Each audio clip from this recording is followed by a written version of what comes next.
pessoal, hoje a gente está num cenário completamente diferente para aprender um pouco de história. Hoje eu vim na casa da minha mãe, porque a gente vai gravar uma aula juntos. Isso ainda é uma surpresa, mas vamos ter uma aula junto aí, eu e a professora de matemática de Irlande. Vamos lá, reforma religiosa. Bom, lembra que desde o sexto ano vocês vêm aprendendo que Roma ela vai tornar a Igreja Católica, o cristianismo, como religião oficial. Nesse momento, no sétimo ano, a gente ouve Idade Média, Igreja Católica soberana, um poder absurdo, grandioso, e agora a gente vai começar a ouvir falar sobre uma ruptura desse poder. Lembra que a gente falou da crise na Idade Média? Tinha a Guerra dos 100 Anos, a expropriação de terra, então tiravam os camponeses da terra para mandar eles para a cidade. O Renascimento, o humanismo, são algumas das causas que vão gerar a Idade Média ao fim. Só que agora a gente começa a ouvir uma crise no sistema do cristianismo, principalmente católico. Vamos lá, reforma religiosa. É importante a gente salientar que isso vai ter início na Alemanha com Martinho Lutero, só que vai se propagar por todo o mundo conhecido. Mundo conhecido, Europa, Ásia, África. Lembrando que a gente já está falando aqui de descobrimento das Américas. Então, nós temos também o Novo Mundo. Reforma religiosa, origem. A gente vai ter a sua origem no Sacro Império Romano Germânico. Vamos voltar de novo para o sexto ano e lembrar. Teve a divisão dos impérios. Roma se divide em duas. Então, nós vamos ter o Império Romano do Ocidente e o Império Romano do Oriente. O Império Romano do Ocidente ele cai e ele vai conseguir, de uma certa forma, ele sobrevive, mas não na mão dos romanos. Os germanos eles vão dar seguimento a esse império. Chega um momento que ele deixa de ser romano e ele vai ser o Império Franco e depois o Império Carolíngio. O Império Carolíngio, na figura do imperador Carlos Magno, ele vai trazer de volta o poder da igreja, ele traz de volta a Igreja Católica e ele devolve o poder à Igreja Católica. Quando ele devolve esse poder à Igreja Católica e ele aceita ser coroado pela Igreja Católica, pelo Papa, a Igreja Católica ela toma uma importância maior do que ela já tinha, por agora ela dá legitimidade ao poder soberano. O que quer dizer isso? Significava que para se tornar um rei, precisava ser coroado pela Igreja Católica. Foi isso que deu-se início na história a partir daí. Então, por isso, vai se ter origem na Alemanha com o Sacro Império Romano Germânico, que é quando o Carlos Magno devolve o poder da Igreja e une germânicos com romanos. E aí ele monta...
Accipe coronam regni. In nomine Patris et Filii et Spiritus Sancti.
Causas. reforma religiosa vão ser, principalmente o renascimento, tanto comercial, por causa dos impostos, que eles vão começar a criticar. Os impostos deveriam ser pagos para a igreja e para o rei, mas a gente chega lá ainda. Então, renascimento é esse renascer, essa nova forma de se pensar, o homem ser o centro do universo e das atrações físicas e da natureza, vai mudar tudo aí. Vai trazer um questionamento a mais sobre pagar coisas à igreja, sobre a postura que a igreja tinha. Comércio de indulgências. O comércio de indulgências era nada mais nada menos do que vender o perdão. A Igreja Católica, ela não permitia que outras pessoas fizessem isso, mas ela vendia um pedaço do céu. A Igreja Católica, desse período, do período do século XVI, ela vendia o perdão. Ou seja, se você era um rei que tivesse cometido atrocidades e você comprasse ou seu perdão todo ou metade do seu perdão, você poderia ir para o céu. Então era essa crítica que começou a ser feita à Igreja Católica. Então para você ir para o céu, bastava você ter dinheiro. E se você fosse um pobre, como que você iria conseguir ir para o céu? Era uma crítica terrível e vai surgir figuras muito importantes graças a isso. Insatisfação com os impostos. Além da gente pagar impostos para o rei, a gente tinha que pagar impostos para a igreja. Então isso era terrível para uma burguesia que está crescendo nesse momento. Formação das monarquias nacionais. O que é a formação das monarquias nacionais? Lembra que a gente teve uma aula sobre absolutismo? Os camponeses começaram a se revoltar e fazerem várias revoltas conhecidas como jaqueries.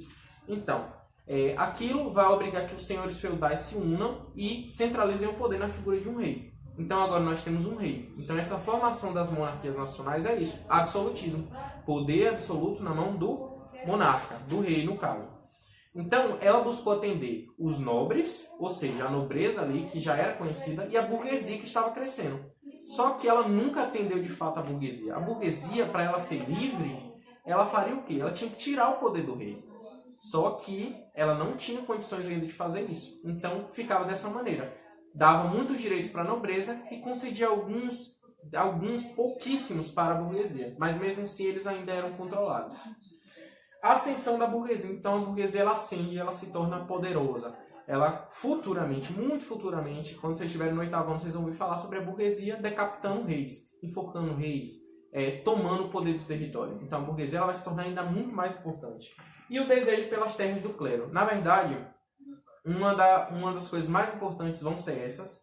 Temos todas essas causas aqui, mas a procura e a necessidade de utilização das terras da igreja era muito maior do que todos os outros. Então, se eu sou uma burguesia e eu quero uma terra, quem é que tem muitas terras? A igreja. A nobreza também quer muitas terras. Então, qual é a forma que a gente consegue ter essas terras se agora nós somos unidos? Eu sou nobre, você é burguês, a gente se une e derruba a igreja e toma as terras dela.